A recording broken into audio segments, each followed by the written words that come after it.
Hello दोस्तों, मैं जितेंद्र आप सभी का अपने YouTube channel study 247 by Jitendra sir पर बहुत बहुत स्वागत करता हूं। दोस्तों, आज की क्लास में हम लोग पढ़ेंगे लोकसभा को। इसके पहले वाले क्लास में दोस्तों हम लोग राज्यसभा को कंप्लीट कर लिए थे। चलिए हम लोग देखते हैं दोस्तों लोकसभा को।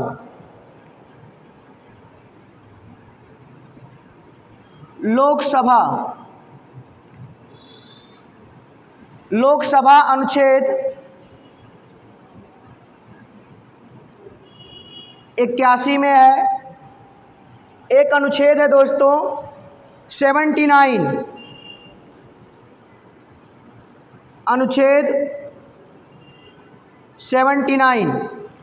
अनुच्छेद 79 में संसद दिया गया है। संसद के कुल 2 सदन हैं। एक का नाम है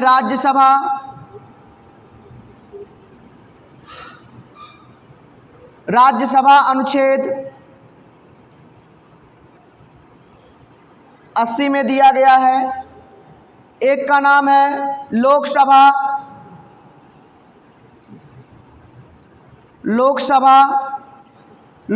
अनुच्छेद 81 में दिया गया है। तो दोस्तों पिछले क्लास में हम लोग संसद को भी पढ़े थे और राज्यसभा को भी हम लोग कंप्लीट कर लिए थे।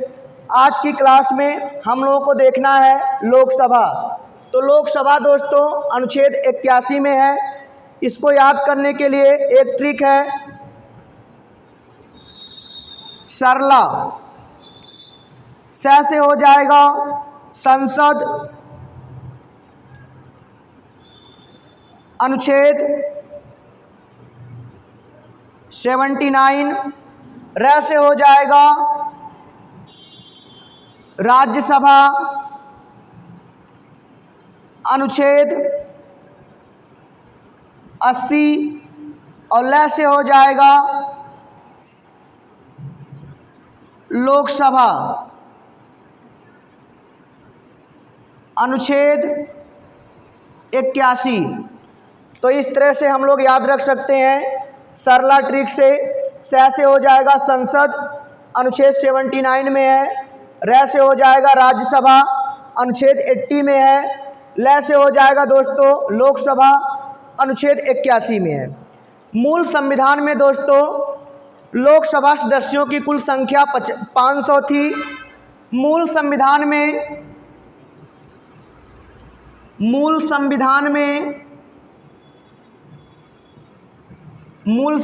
में लोकसभा सदस्यों की अधिकतम कुल संख्या 500 थी। अधिकतम कुल संख्या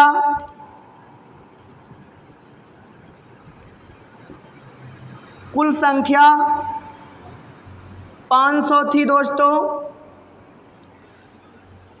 पहली बार दोस्तों 489 सीटों पर चुनाव हुआ था।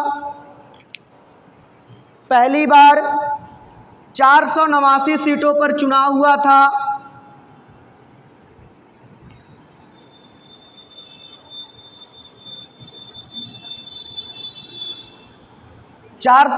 सीटों पर चुनाव हुआ था दोस्तों। 489 सीटों में से 364 सीट कांग्रेस को मिली थी। 364 सीट कांग्रेस को मिली थी दोस्तों। प्रथम लोकसभा चुनाव में आधुनिक भारत के मनु कहे जाने वाले, जिसका नाम है दोस्तों भीमराव अंबेडकर, भारतीय संविधान का पिता कहे जाने वाले दोस्तों भीमराव अंबेडकर इस चुनाव में हार गए थे। भीमराव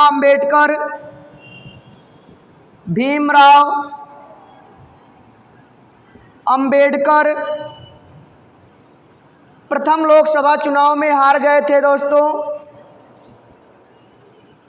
देश के आज़ादी के समय भारतीय राष्ट्रीय कांग्रेस के अध्यक्ष आचार्य जे.बी. कृपलानी आचार्य JB कृपलानी भी चुनाव में हार गए थे दोस्तों। कांग्रेस पार्टी को सबसे अधिक सीट मिला था, कांग्रेस पार्टी की सरकार बनी थी और भारत के पहले प्रधानमंत्री बने थे पंडित जवाहरलाल नेहरू। पंडित जवाहरलाल नेहरू, पंडित जवाहरलाल नेहरू भारत के प्रथम प्रधानमंत्री बने थे, प्रथम प्रधानमंत्री,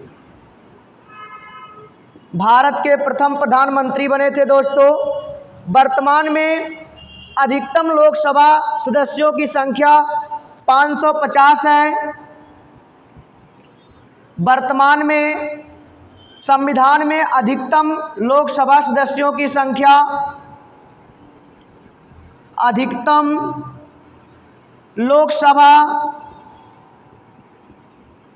लोकसभा सदस्यों की संख्या 550 है दोस्तों। समय समय पर सदस्यों की संख्या बढ़ाई गई है। वर्तमान में लोकसभा सदस्यों की संख्या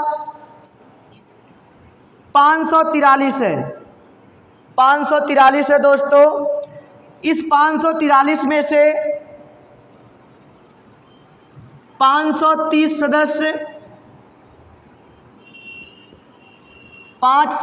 सदस्य राज्यों से निर्वाचित होते हैं, राज्यों से निर्वाचित होते हैं।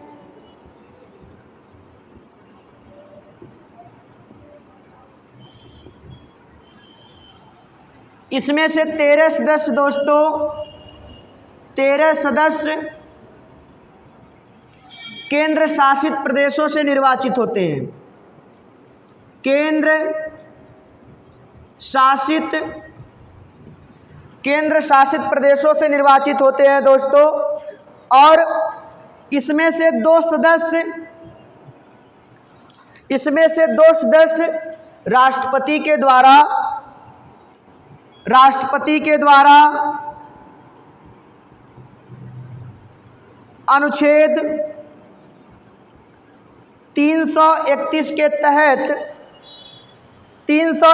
के तहत दो सदस्य मनोनीत किए जाते थे दोस्तों। लेकिन 104वां संविधान संशोधन सन 2019 में जो दो सदस्य राष्ट्रपति के द्वारा आगले समुदाय के मनोनीत किए जाते थे उसको समाप्त कर दिया गया। इसको आप लोग याद रखिएगा दोस्तों। राष्ट्रपति अनुच्छेद 331 के तहत दो सदस्यों को मनोनीत करता था। 104वां संविधान संशोधन सन 2019 में इस प्रावधान को समाप्त कर दिया गया। आगे हम लोग देखते हैं।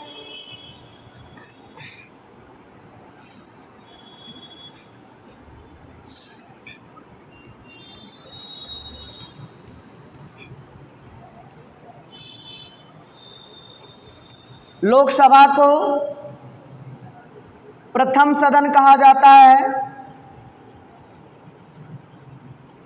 प्रथम सदन कहा जाता है। लोकसभा को निम्न सदन कहा जाता है। लोकसभा को जनता का सदन, लोकसभा को जनता का सदन कहा जाता है दोस्तों। लोकसभा को लोकप्रिय सदन कहा जाता है। लोकसभा को दोस्तों अस्थायी सदन कहा जाता है। लोकसभा को दोस्तों इतने नामों से जाना जाता है। लोकसभा को प्रथम सदन कहा जाता है, लोकसभा को निम्न सदन कहा जाता है, लोकसभा को जनता का सदन कहा जाता है, लोकसभा को लोकप्रिय सदन कहा जाता है, लोकसभा को अस्थायी सदन कहा जाता है दोस्तों। लोकसभा के सदस्यों का चुनाव जनता के द्वारा होता है। लोकसभा सदस्यों का चुनाव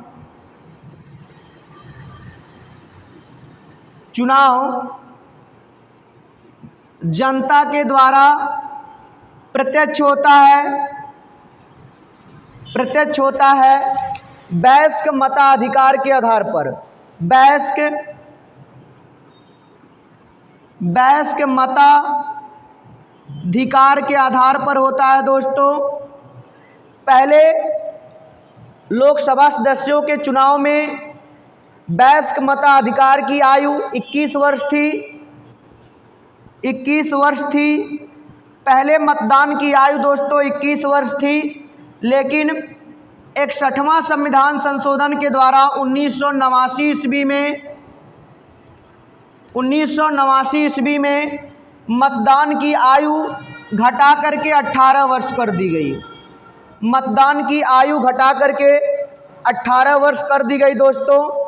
वर्तमान में लोकसभा सदस्यों की अधिकतम संख्या 550 है दोस्तों, और वर्तमान में कुल सदस्यों की संख्या 543 है। संविधान में अधिकतम सदस्यों की संख्या 550 है और वर्तमान में कुल सदस्यों की संख्या 543 है दोस्तों। इसको आप लोग याद रखिएगा। 1971 के जनगणना के अनुसार दोस्तों, 1971 ईस्वी के जनगणना के अनुसार यह निर्धारित किया गया था कि सन 2000 ईस्वी तक लोकसभा सदस्यों की सीटों को नहीं बढ़ाया जाएगा।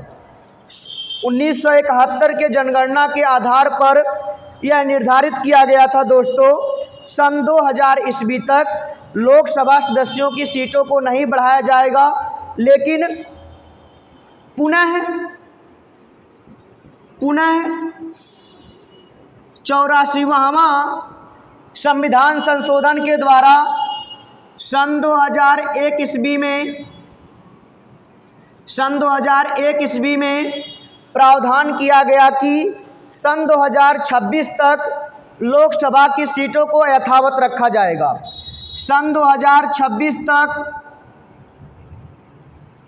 लोकसभा की सीटों को यथावत रखा जाएगा दोस्तों। सन 2026 तक लोकसभा की सीटों को नहीं बढ़ाया जाएगा। आगे देखते हैं हम लोग।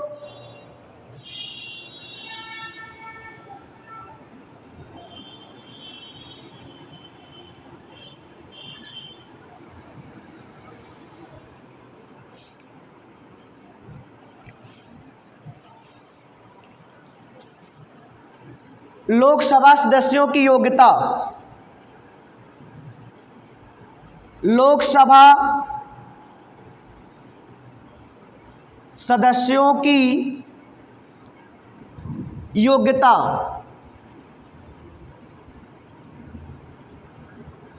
पहला है दोस्तों, भारत का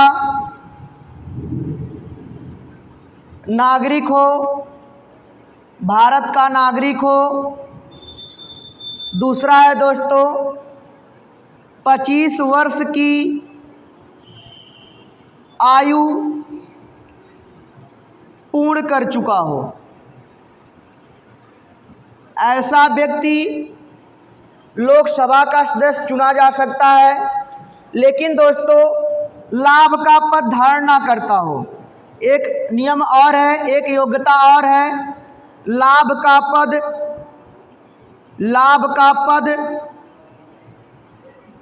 धारण ना करता हो। लाभ का पद धारण ना करता हो दोस्तों।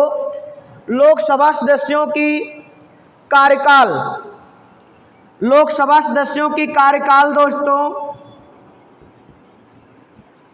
लोकसभा सदस्यों की कार्यकाल लोकसभा के प्रथम बैठक की तारीख से 5 साल तक होता है। लोकसभा की प्रथम बैठक की तारीख से 5 वर्ष होता है दोस्तों, लेकिन इसके पूर्ण भी प्रधानमंत्री के सिफारिश पर राष्ट्रपति के द्वारा इसका विघटन किया जा सकता है। दोस्तों इसके पूर्व भी राष्ट्रपति के सिफारिश पर लोकसभा का विघटन किया जा सकता है। आगे हम लोग देखते हैं दोस्तों,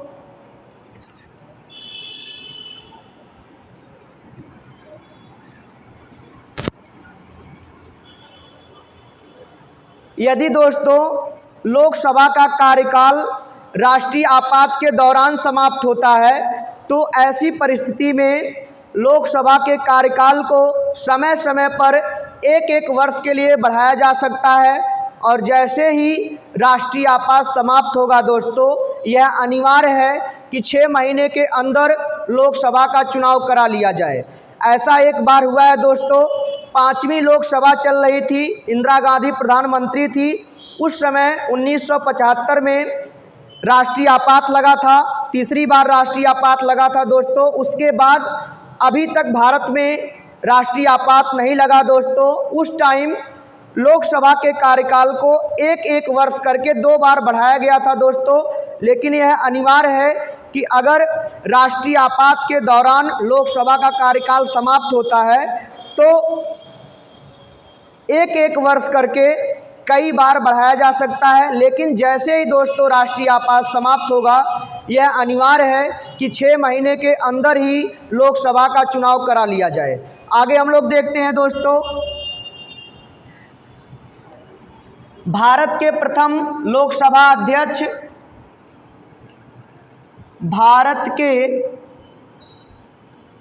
प्रथम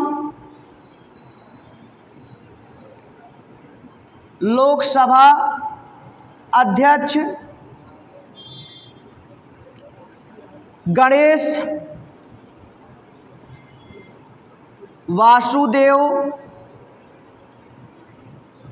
मौलंकर। भारत के प्रथम लोकसभा अध्यक्ष गणेश वासुदेव मौलंकर थे दोस्तों। भारत के पहले लोकसभा अध्यक्ष हैं।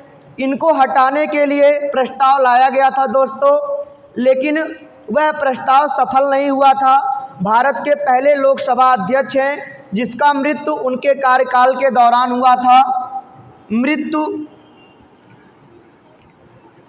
कार्यकाल के दौरान भारत के 2 लोकसभा अध्यक्ष ऐसे हैं दोस्तों जिसका मृत्यु उनके कार्यकाल के दौरान हुआ था, एक व्यक्ति और है जिसका नाम है GMC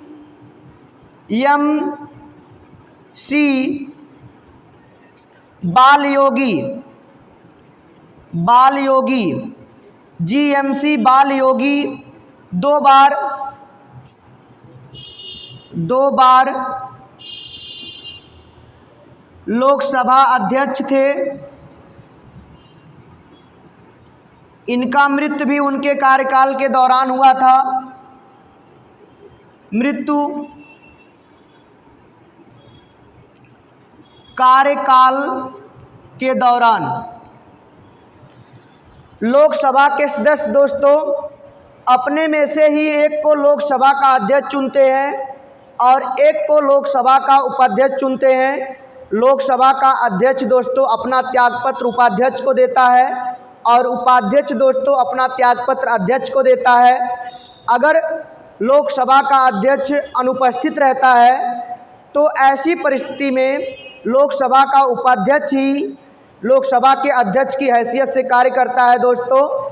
आगे हम लोग देखते हैं, भारत की प्रथम महिला लोकसभा अध्यक्ष, भारत की प्रथम महिला लोकसभा अध्यक्ष मीरा कुमार। भारत की प्रथम महिला लोकसभा अध्यक्ष दोस्तों मीरा कुमार थी। भारत की दूसरी महिला लोकसभा अध्यक्ष सुमित्रा महाजन। भारत की दूसरी महिला दूसरी महिला लोकसभा अध्यक्ष, लोकसभा अध्यक्ष सुमित्रा महाजन,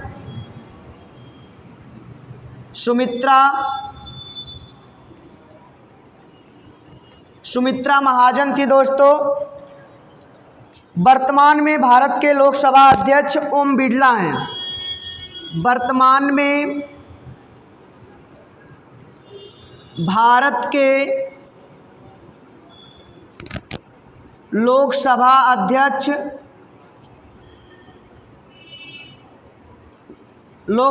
अध्यक्ष ओम बिरला हैं। ओम बिरला हैं दोस्तों लोकसभा अध्यक्ष का कार्य होता है सदन में शांति व्यवस्था को बनाए रखना, और जब किसी प्रश्न पर पक्ष और विपक्ष में बराबरी का मतदान होता है तो उस परिस्थिति में निर्णायक मत देना लोकसभा अध्यक्ष का कार्य होता है दोस्तों। और राज्यसभा और लोकसभा का जब संयुक्त अधिवेशन बुलाया जाता है, ऐसी परिस्थिति में लोकसभा अध्यक्ष ही संयुक्त अधिवेशन की अध्यक्षता करता है दोस्तों। लोकसभा अध्यक्ष के रूप में शपथ नहीं लेता है, लोकसभा सदस्य के रूप में शपथ लेता है दोस्तों। इसको आप लोग याद रखिएगा। लोकसभा अध्यक्ष ही निर्धारित करता है कौन सा विधेयक धन विधेयक है अथवा नहीं। कोई विधेयक धन विधेयक है अथवा नहीं, इसका निर्धारण लोकसभा अध्यक्ष करता है। अनुच्छेद 109 के तहत धन विधेयक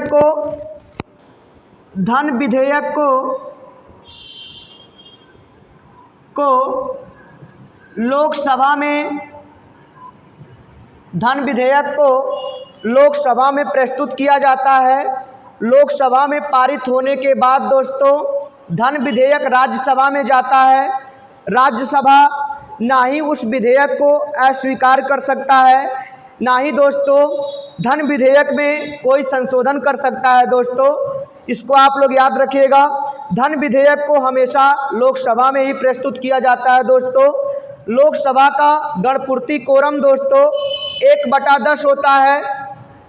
लोकसभा का गणपूर्ति कोरम दोस्तों 1/10 होता है। लोकसभा का गणपूर्ति कोरम दोस्तों 1/10 होता है। 1/10 का मतलब है दोस्तों 543 का 1/10। इसका मतलब यह है दोस्तों 54.3 यानी कि 55 सदस्य। अगर दोस्तों 55 सदस्य उपस्थित रहेंगे तब सदन चलेगा। अगर 55 सदस्य से एक भी सदस्य कम होते हैं तो सदन की बैठक नहीं होगी दोस्तों, क्योंकि लोकसभा के लिए गणपूर्ति कोरम 1/10 होता है। ये भी एग्जाम में पूछा जा चुका है दोस्तों। लोकसभा की बैठक एक साल में कम से कम 2 बार होती है दोस्तों, और उस बैठक के बीच में 6 महीने से अधिक का अंतराल नहीं होना चाहिए। तो दोस्तों वर्तमान में जो लोकसभा के अध्यक्ष हैं उनका नाम है ओम बिरला। इसको आप लोग याद रखिएगा। तो दोस्तों आप सभी लोगों को समझ में आ रहा होगा। अगर वीडियो पसंद आए तो लाइक करिए, शेयर करिए, सब्सक्राइब करिए। ठीक, आज के लिए इतना ही।